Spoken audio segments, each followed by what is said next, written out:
హరే కృష్ణ. శ్రీమద్ భగవద్గీత 5వ అధ్యాయం కర్మ సన్యాస యోగం నుండి 24వ శ్లోకం. యోంతః సుఖోంతరారామః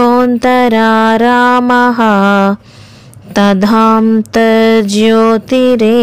యః స యోగి బ్రహ్మనిర్వాణం బ్రహ్మభూతోధిగచ్చతి. మరొకసారి. యోంతః సుఖోంతరారామః తథాంతర్జ్యోతిరేవ యః స యోగి బ్రహ్మనిర్వాణం బ్రహ్మభూతోధిగచ్చతి.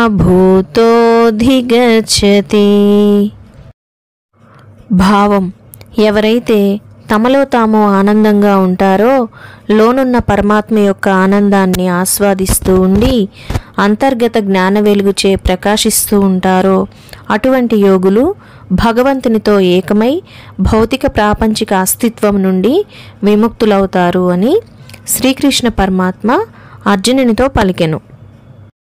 వివరణ: ఎవరైతే తన ఆత్మలో తాను ఉంటూ ఆత్మసుఖాన్ని అనుభవిస్తూ ఆత్మలో సంచరిస్తూ ఉంటాడో, అటువంటి యోగి బ్రహ్మ నిర్వాణం పొందుతాడు. తానే బ్రహ్మగా మారుతాడు, తానే బ్రహ్మ అవుతాడు.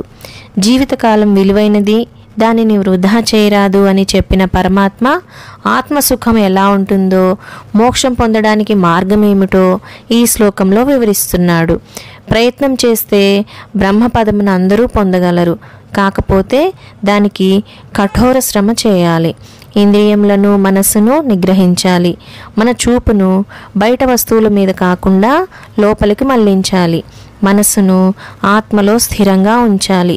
మనం ప్రాపంచిక విషయములను ఎలా అనుభవిస్తామో అలాగే ఆత్మ సంయోగమును అనుభవించాలి. ఈ వీడియో నచ్చిన వారు తప్పకుండా సబ్స్క్రైబ్ చేయండి, లైక్ చేయండి, షేర్ చేయండి, కామెంట్ చేయండి. ధన్యవాదాలు.